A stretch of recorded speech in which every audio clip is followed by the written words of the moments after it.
오늘 요한복음 14장 14절로 20절을 통해서 마지막 날이 가까웠습니다 하는 제목으로 말씀을 나눌 때 같이 의뢰받기 원합니다.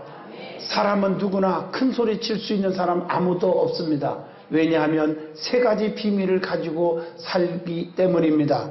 세 가지 비밀, 환난의 비밀이 있어요. 언제 무슨 일이 닥칠지 아무도 몰라요. 1분의 앞길도 장담할 수 있는 사람이 아무도 없습니다. 그렇기 때문에 선줄로 생각하는 자는 넘어질까 조심하라고 성경은 가르쳐주고 있습니다. 또 하나는 죽음의 비밀이 있습니다. 올 때는 순서가 있습니다. 절대 갈 때는 순서가 없어요. 오늘 여러분들이 솔직히 말해서 지금 이 시간에 선착순 10명 앞으로 나오시면 내가 100억씩 드리겠습니다. 근데 누가 나오느냐? 죽는 순서대로 나오십시오. 아무도 나올 생각 안 하지 않습니까? 내가 먼저 가라는 법이 없습니다. 대학병원 영안실 가보면요, 죄송한 얘기지만 3살짜리, 5살짜리, 20살짜리, 30대, 40대 너무 많아요. 여러분, 나이가 어리다고 해서 가지 말라는 법이 없고 연세가 많다고 해서 빨리 가라는 법이 없습니다. 하나님이 부르시면 가는 거예요. 언제든지. 그렇기 때문에 우리는 이 죽음의 비밀을 안고 산다는 거 늘 기억 속에 사시기를 바랍니다. 세 번째로 세상에 종말의 비밀이 있어요. 즉 주님의 재림, 심판의 비밀이 있습니다. 천년 만년 존재할 것이 아니라 때가 되면 마지막 날이 반드시 온다는 얘기입니다. 그 마지막 날이라는 뜻은 주님의 재림의 때가 가까웠다는 뜻이고 뿐만 아니라 주님의 무서운 심판의 때가 가까웠다는 때입니다. 다시 말하면 이 때를 가리켜서 말세라 이렇게 말하기도 합니다.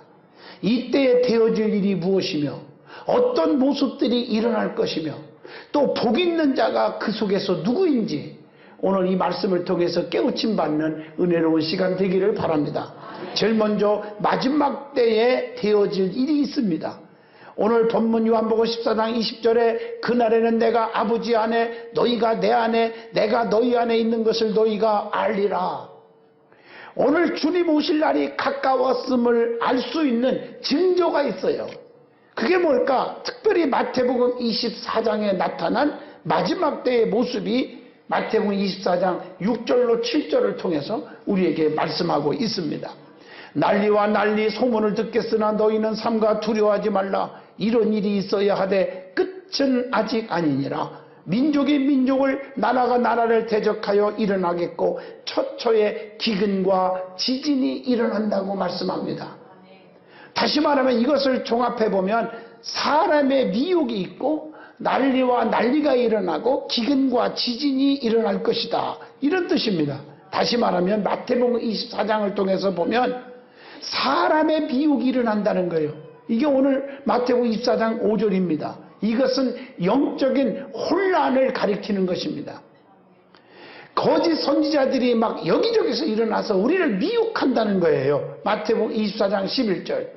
가짜 예수, 가짜 거짓 그리스도가 많이 일어나는데 세상의 종말이 가까웠음을 믿으라는 거예요. 고린도후서 11장 4절의 말씀입니다. 그러나 이런 속에서 지금 이단들이 자기가 예수라고 그러고 자기가 하나님이라고 그러고 자기가 보혜사 성령이라고 지금 여기저기서 나타나가지고 우리를 유혹하고 있지 않습니까? 그래서 그리스도가 여기 있다 저기 있다 해도 넘어지지 말라고 따라가지 말라고 이미 경고하고 있습니다. 그들은 전부 지옥으로 끌고 가는 그런 마귀들의 장난꾼들입니다. 우리는 성령님의 인도를 받아야 돼요. 성령님은 여기십니다.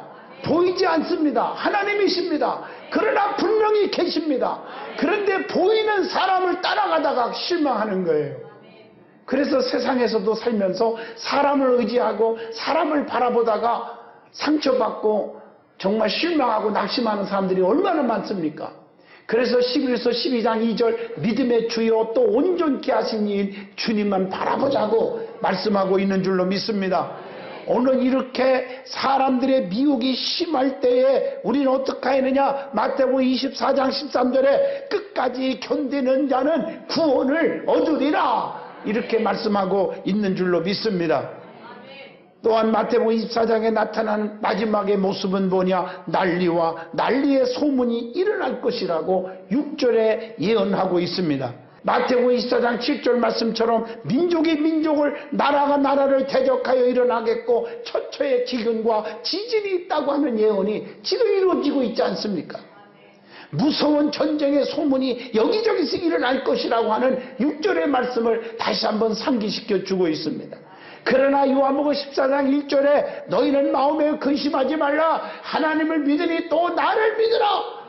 무서워하지 말고 두려워하지 말고 하나님을 믿기만 하라. 이렇게 우리에게 가르쳐 주고 있습니다. 또한 기근과 진이 일어난다고 했어요. 이것은 물질적인 혼란이 생긴다는 뜻입니다. 7절 말씀 마태복음 24장 7절. 천재지변과 이상이변이 생기면 이것은 세상의 종말이 가까이 온 것이라고 하는 것을 예고하고 있습니다. 주님은 택한 백성들에게요, 누가복음 21장 18절의 이런 속에서도 머리털 하나도 상치 아니하리로다. 이런 속에서도 하나님의 백성들은 머리털 하나 상하지 않도록 지켜주실 줄로 믿습니다. 그래서 시편 121편에 보면 나의 도움이 어디서 올고 천지를 지으신 여호와께로소이다. 그 하나님은 졸지도 아니하시고 주무시도 아니하시며 낮에 해가 밤에 달이 너를 상지 아니할 것이며 너의 출입을 지금부터 영원까지 지키시리라. 약속하고 계신 줄로 믿습니다. 또한 마지막 때에는 사람들이 바른 교훈을 받지 않으려 하고 사역을 쫓을 스승을 많이 두고 진리를 거스리고 허탄한 것을 쫓아 사는 일이 일어날 것이라고 디모데후서 4장 3절로 4절에도 이미 예언되어 있습니다. 다시 말하면 바른 교훈을 받지 않으려 한다는 거예요. 디모데후서 4장 3절. 오늘날 많은 사람들은 바른 말을 안 들어. 바른 말을. 그리고 사역을 쫓을 스승을 많이 두게 된다. 진리를 버리고 허탄한 것을 쫓게 된다고 그랬어요. 디모데후서 4장 4절 또 3절 4절 보면. 자, 두 번째 마지막 때에는 주님보다 세상을 더 사랑하여 타락해가는 정말 그런 현상들이 여기저기서 일어난다는 거예요. 디모데후서 3장 1절로 2절의 말씀입니다. 세상을 너무 좋아해요. 이게 문제예요. 너무 타락해가고 있어요. 타락하면 이웃보다 자기를 더 사랑하는 일이 생긴다는 거예요. 그래서 누구든지 자기 유익보다 남의 유익을 먼저 구하라고 고린도전서 10장 24절에 말씀하고 있는 줄로 믿습니다. 그리고 주님의 진정한 참제자가 되려면 자기를 목숨까지도 버릴 줄 알아야 된다고 누가복음 14장 26절에 말했어요. 고린도후서 12장 14절에 보면 바울은요, 재물보다 영혼을 더 사랑했습니다. 그래서 거기 보면 나의 구하는 것은 너희의 재물이 아니요 오직 너희니라. 사도 바울이 그렇게 말했어요. 목사도 똑같습니다. 여러분들이 맛있는 음식을 사주는 것이 중요한 게 아니고 목사는 여러분을 원하는 겁니다. 여러분들이 믿음이 성장하고 예배 안 빠지고 하나님께로 가까이 가는 것을 원하는 것입니다. 사도 바울도 말했어요. 재물보다 영혼을 더 사랑했다는 것. 우리 믿음의 사람들은 영혼을 사랑하시기를 주의 이름으로 부탁합니다. 그 다음에 타락하면 하나님보다 돈을 더 사랑한다는 거예요. 디모데후서 3장 2절입니다. 그래서 디모데전서 6장 10절에 돈을 사랑하는 것이 일만하게 뿌리가 되느니라. 악의 뿌리예요. 돈 때문에 살인하고 돈 때문에 가정 불화가 생기고 돈 때문에 파괴가 되고 얼마나 이런 일이 생깁니까? 그 물질 때문에 막 형제지간에 재판하고 살인하고 이런 혼란이 와요. 자꾸. 재물을 의지하는 자는 수치를, 하나님을 의지하는 자는 영광을 얻게 될 것이라고 성경은 말합니다. 그래서 골로새서 3장 5절에 탐심은 우상숭배니라. 너무 욕심에 지나치면 안 돼요. 그래서 욕심이 잉태한 즉 죄를 낳고 죄가 장성한 즉 사망에 이르느니라. 그래서 너무 욕심에 너무 사로잡히면 안 돼요. 그리고 타락하면 어떤 일이 나느냐? 디모데후서 3장 4절에 보니까 경건보다 쾌락을 더 사랑하게 된다. 이런 일이 생긴다는 거예요. 경건은 범사에 유익하고 말세에 생명의 약속을 받는 것입니다. 그래서 우리가 진실하게 의롭게 경건하게 사는 것이 얼마나 중요한지 디모데전서 4장 8절을 통해서 압니다. 그래서 하나님의 나라는 말에 있지 아니하고 오직 하나님의 능력에 있다고 고린도전서 4장 20절에 말하고 있습니다. 그래서 말로만 떠들지 말고 정말 말씀대로 살 수 있도록 하나님의 능력을 의지하시기를 축원합니다. 그리고 타락하면 어떤 일이 일어날까? 디모데후서 3장 2절 보니까 하나님의 말씀대로 살려고 하지 않는 일이 생깁니다. 그래서 교만합니다. 휘방합니다. 또 부모를 거역합니다. 또 감사가 너무 없습니다. 또 거룩하지 않습니다. 구별되게 살려고 하지를 않아요. 또 말씀 속에서 정말 이런 더러운 일들이 자꾸 생기는 거예요. 자, 말씀 속에서 성도가 꼭 사랑해야 할 것이 있습니다. 하나님의 말씀 속을 뒤져보면 꼭 사랑할 것이 있어요. 근데 사랑할 것은 사랑하지 않고 사랑하지 아니할 것만 사랑해요. 돈을 사랑하고 사람을 더 사랑하고 명예와 권세와 이런 것들을 너무 사랑하니까 문제가 생기는 거예요. 오늘 하나님의 말씀 속에서 성도들이 꼭 사랑할 것이 뭘까? 신명기 6장 5절 마음을 다하고 성품을 다하고 힘을 다하여 너희 하나님을 사랑하라. 또 마태복음 5장 44절 너희에게 이르노니 원수를 사랑하며 너희의 핍박하는 자들을 위하여 기도하라. 원수를 사랑하라. 또 마태복음 22장 39절 이웃을 내 몸보다 더 귀하게 여기고 사랑해야 됩니다. 요한일서 4장 7절 형제를 사랑할 줄 알아야 됩니다. 시편 100편 2절 로마서 8장 39절 보면 주님을 사랑해야 된다. 에베소서 5장 28절 보면은 아내를 사랑하라.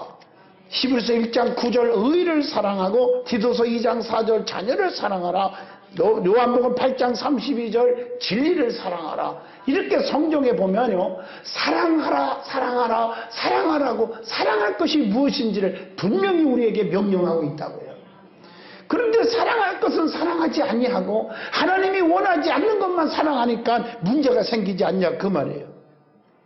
자, 여섯 번째로 성도가 즐겁게 서로 사랑하며 살면 반드시 생기는 일이 있어요. 기쁨으로 서로 사랑하면 반드시 생기는 일이 있어요. 그게 뭘까? 하나님의 뜻대로 살게 됩니다. 대사로니가전서 5장 16절 18절 항상 기뻐하고 쉬지 말고 기도하고 범사에 감사합니다. 이것이 하나님의 뜻이라겠어요. 그 하나님의 뜻대로 살게 돼요. 그래서 요한복음 13장 34절에 내가 새 계명을 너희에게 주노니 서로 사랑하라. 내가 너희를 사랑한 것 같이 너희도 서로 사랑하라. 이것이 하나님의 뜻대로 살아가는 거예요. 그리고 우리를 건강하게 만드는 호르몬이 팍팍 생긴다는 거예요. 즐겁게 서로 사랑하고 살면. 그래서 여러분 도파민, 엔돌핀, 세로토닌 혹은 또 다이돌핀 이런 것들이 막 나와가지고 이 모든 것들이 즐겁고 유익하게 하는 것이고 우리의 암을 없애버리고 병균을 죽이고 건강하게 만들고 행복한 삶을 살도록 만들어주는 호르몬이에요. 그러니까 이 사랑이라는 것은요 굉장히 중요한 거예요. 할렐루야. 우리가 사랑이 없어서 문제가 생기는 거예요. 막 사랑만 있으면 돼요.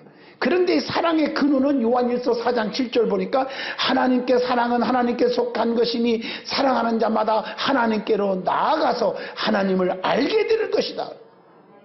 사랑의 기능이 뭘까? 베드로전서 4장 7절 8절 보면 사랑은 모든 허다한 죄를 다 덮어주는 것이다. 사랑의 가치가 뭘까? 고린도전서 13장 1절 보면 너희가 아무리 천사의 말을 할지라도 사랑이 없으면 우리는 괸바리와 같다. 천사의 말보다 귀한 것이 사랑입니다. 여러분들이 아무리 명예와 권세와 재물을 던져주는 것보다 더 중요한 것이 사랑입니다. 자, 그러면 세 번째 마지막 때가 되면 우리가 예수 안에 반드시 있는 것을 알게 됩니다. 그것이 바로 오늘 본문 요한복음 14장 19절로 20절입니다. 거기 보면 그날에는 내가 아버지 안에 너희가 내 안에 내가 너희 안에 있는 것을 너희가 알리라. 여러분 제일 중요한 것이 예수님이 아버지 안에 있게 된다는 거예요. 이게 요한복음 14장 20절이에요. 예수님은 혼자 있는 것이 아니라 하나님과 함께 계신다는 거예요. 요한복음 8장 16절 말씀입니다. 그래서 예수님이 행하신 일을 통해서 예수님께서도 아버지 안에 계심을 분명히 알게 될 것이다. 요한복음 10장 38절입니다. 그러니까 예수가 내 안에 충만하면 예수님의 일을 우리도 행하게 되는 역사가 일어나는 거예요. 그래서 예수님을 떠나서는 우리는 아무 기적도 아무 은총도 없어지는 거예요. 그래서 요한복음 15장 5절에 나는 참 포도나무요 너희는 가지인데 가지가 포도나무에 붙어 있어야 된다. 이게 무슨 말이에요? 예수님을 떠나서는 안 된다는 거지. 붙어 있으면 많은 열매를 맺고 너희가 나를 떠나서는 아무것도 할 수 없느니라. 예수님은 아버지 안에, 아버지는 예수 안에 계신다고 요한복음 14장 10절에 분명히 말씀했어요. 두 번째, 우리가 예수 안에 있게 되어야 됩니다. 요한복음 14장 20절에 예수 안에 있는 자는 예수님이 행하시는 대로 자기도 행하게 되리라. 요한일서 2장 6절. 성도는 예수 안에 있지 아니하면 생명의 공급이 끊어진다는 거예요. 요한복음 15장 5절 6절. 그래서 예수님의 제자는 예수님의 말씀 안에 거하여야 된다고 요한복음 8장 31절. 예수 안에 거하면 무엇이든지 어떤 것이든지 기도하면 구하는 대로 다 응답을 주신다고 요한복음 15장 7절에 말씀하고 계십니다. 그러니까 우리가 예수 안에 있어야 될 줄로 믿습니다. 그리고 예수님께서 우리 안에 계시게 된다. 오늘 말씀입니다. 본문 20절 말씀입니다. 내가 아버지 안에 너희가 내 안에 내가 너희 안에 있는 것을 너희가 알리라. 예수님께서 우리 안에 거하심을 알지 못하면 버리운 자가 된다. 고린도후서 13장 5절입니다. 여러분 내 안에 주님이 계심을 의심하지 않기를 원합니다.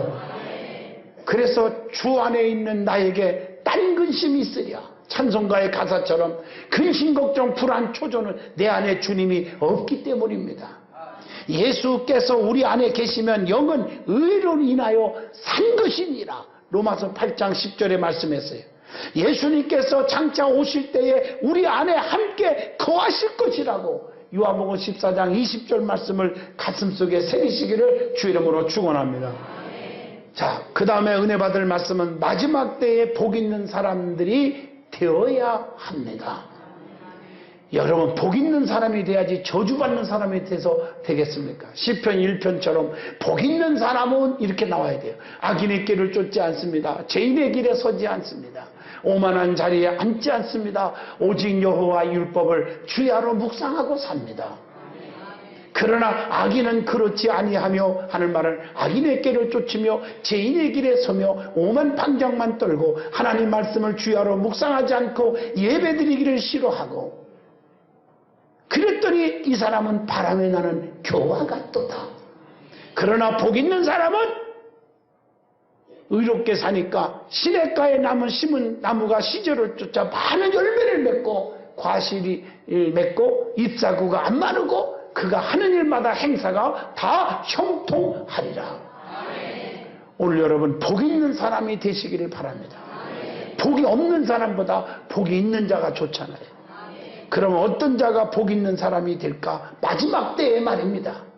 계시록 16장 15절 보면 보라 내가 도적같이 오리니 누구든지 깨어 자기 옷을 지켜 벌거벗고 다니지 아니하며 자기의 부끄러움을 보이지 아니하는 자가 복이 있도다. 이렇게 분명히 마지막 때에 우리에게 가르쳐주고 있어요. 누가 복이 있는 자냐? 다시 말하면 보혈의 주님의 보혈과 구속의 은총을 잊지 않는 자를 말합니다. 고린도전서 10장 10절. 어둠에 있지 않으면 그날이 도둑같이 임하지 못한다고 데살로니가전서 5장 4절에 말하고 있습니다.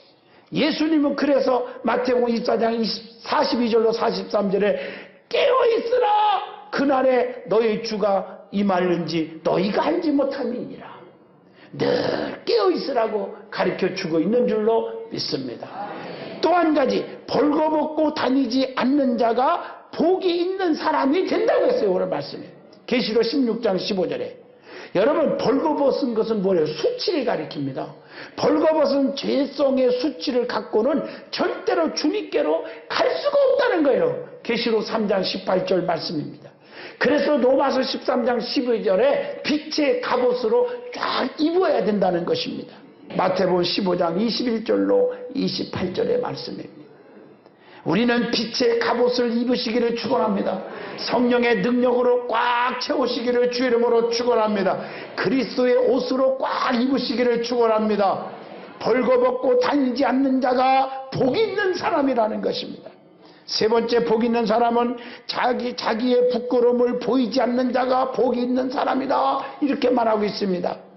이게 누구냐? 마태복음 25장 11절로 12절 보면 미련한 다섯 처녀는 기름을 준비하지 못해서 부끄러움을 당했습니다.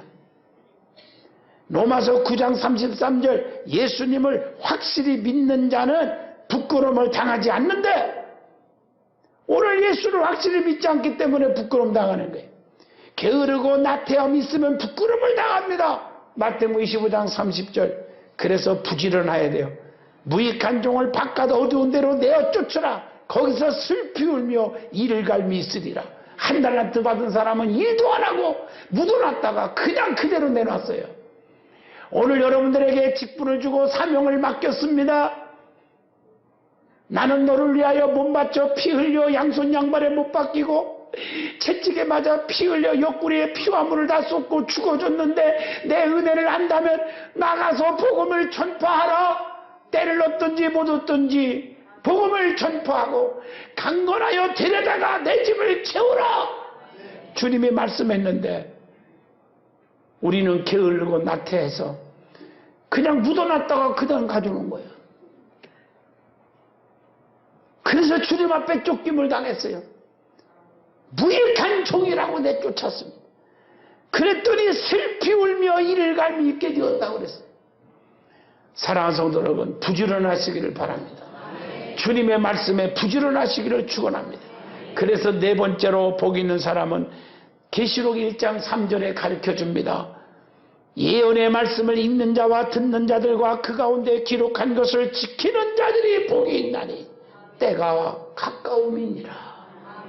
하나님의 말씀을 읽고 그 다음에 듣고 행하는 자가 복이 있다는 거예요. 그래서 말씀을 읽는 자가 되시기를 축원합니다. 사도행전 17장 11절 베레아 사람은 베사는교에 있는 사람들보다 더 신사적이어서 간절한 마음으로 말씀을 받고 이것이 그러한가 하여 날마다 성경을 상고하였다. 말씀이 곧 예수님이요 예수님이 곧 말씀이요 그 말씀이 진리임을 요한복음 1장 1절을 통해서 가르쳐줍니다. 성경에 영생이 있기에 하나님의 말씀을 상고해야 된다고 요한복음 5장 38절의 말씀, 39절에 말씀합니다.